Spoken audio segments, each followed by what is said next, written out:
Disney's live-action remake of Snow White is officially one of the biggest flops in Hollywood history. A month after its March 19 debut, the film's box office has essentially flatlined.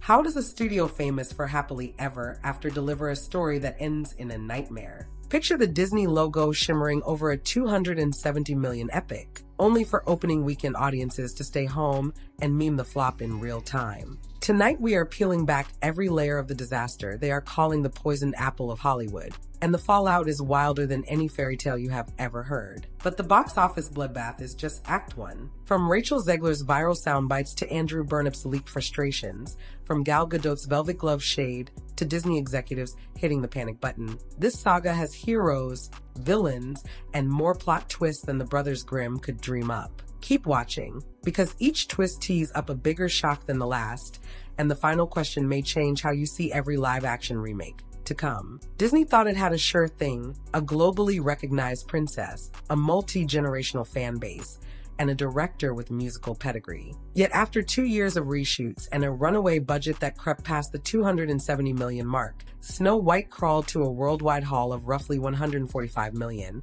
barely half of what analysts say it needed just to break even. Long before the first ticket printed, warning signs glared. The teaser YouTube dislike bar turned midnight black within hours, and TikTok exploded with reaction videos of fans grimacing at CGI dwarfs and updated lyrics that reduce whistle while you work to a scolding lecture. When release day finally arrived, an almost empty multiplex in downtown LA became an overnight meme after Rachel Zeglers herself posted footage of the screening and then deleted it once the comment section melted. Disney's crisis team responded by shrinking the Hollywood premiere to a closed press afternoon affair, unheard of for a flagship princess film. Red carpet reporters were literally walled off from the cast, a move Far Out magazine called Damage Control disguised as family-friendly. Still, the numbers dropped faster than the evil queen's mirror. And as everybody knows, Hollywood can forgive an artistic misfire, but never a financial one. But the real detonation came from the star who was supposed to charm the kingdom. Rachel Zeglers entered with Oscar buzz from West Side Story and the vocal chops of a Broadway veteran. What she did not bring was caution tape for her own interviews. On the D23 red carpet, she laughed that the classic prince was literally a stalker, promising a far more modern Snow White. 2 months later, during an Entertainment Weekly sit-down with co-star Andrew Burnaps, she quipped, "All of Andrew's scenes could get cut. Who knows? It is Hollywood, baby." The internet clipped the line, looped it, and pinned the narcissist label on her faster than a poisoned apple hits the floor. Her next headline came not from Disney, but from the SAG Afterstrike line. Draped in her princess gown, she argued that if she had to wear the dress for 18 hours a day, she deserved to be paid for every single hour it streamed. Clips raced across X, triggering a fresh cycle of memes about Snow Woke. By March 2025, a week before the release, publicists switched playbooks. In a Yahoo interview, Zegler suddenly called the role the honor of a lifetime, insisting she loved the 1937 original all along. Damage Control or Genuine Epiphany, fans were not buying it, and the collateral damage was already standing in the wings. Because when a star self-destructs, everyone in the blast radius feels the heat. Andrew Burnaps, a Tony winner from Rhode Island, spent years grinding on stage before the call that changed everything. In his People interview, he recalled collapsing onto a sidewalk when he learned he had booked the male lead. "Wow, my life is really going to change from here." Instead, he woke up in the biggest box office fiasco of 2025. Early screenings revealed he only had 12 minutes of screen time, half of what the shooting schedule suggested. YouTubers pounced, releasing leaked receipts that blamed Zegler's creative control for chopping his scenes. Whether the footage truly came from editorial insiders or was just cleverly framed speculation, the narrative stuck.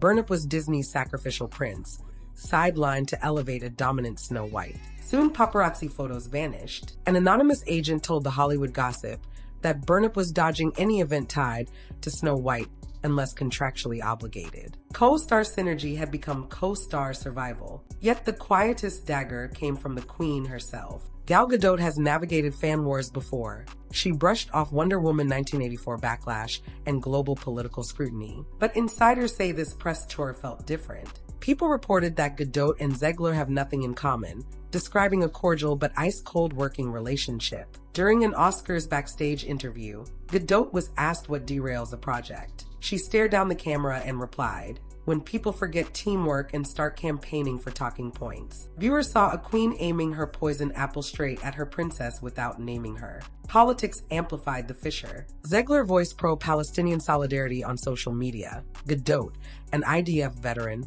reposted messages supporting Israeli hostages. Entertainment Weekly noted how their opposing stances turned every joint appearance into a minefield. Disney's answer: ban red carpet interviews altogether. But every stonewall only intensified suspicion that the set had been a battleground. And while the cast tiptoed, executives eyed a scarier battlefield: Wall Street. Because when one castle crumbles, the whole kingdom can shake. Barely 2 weeks after Snow White's limp opening, Disney quietly shelved its live-action Tangled remake despite months of pre-production and a signed director. Industry blog That Park Place confirmed insiders feared another $100 million write-off.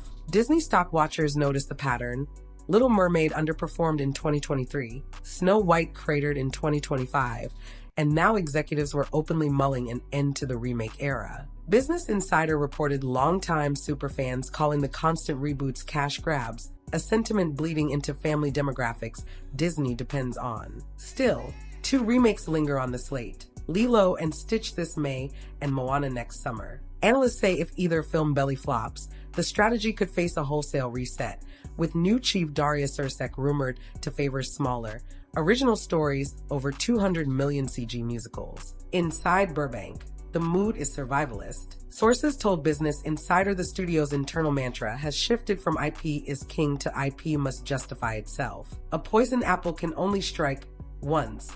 Twice would be corporate negligence. Yet no boardroom panic compares to the whirlwind around the internet's newest lightning rod. In the aftermath, gossip channels claim Zegler retreated from Los Angeles and entered therapy for online-induced anxiety. The report came from a YouTube entertainment host, not a verified outlet, but the clip surged past 3 million views in 48 hours, proving perception often trumps verification. Amid the storm, unexpected allies surfaced. Business Insider chronicled Ariana Grande, Melissa Barrera, and Helen Mirren privately texting support. Grande's Instagram story read, "Girl, take it from me, survive today, thrive tomorrow." The gesture triggered a fresh hashtag, "Let Snow Speak," counter-trending against No Woke White. Still, casting directors whispered that Zegler's next studio gig is on pause. A Markets Insider piece noted Disney's own shareholders blamed political liability for the write-down, while rival studios fear similar backlash. So the question lingers, is Rachel Zegler the villain of this story,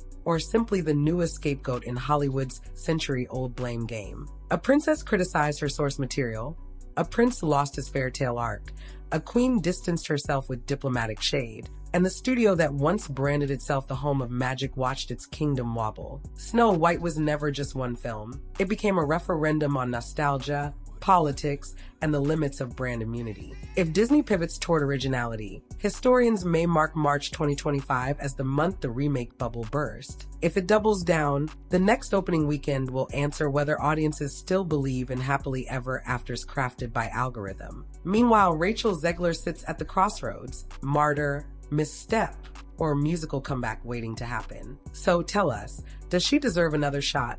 Or has Hollywood finally met a controversy it cannot sing its way out of? Drop your verdict below. The fairest take of them all might just appear in our next video. Thanks for watching, and remember, the mirror never lies.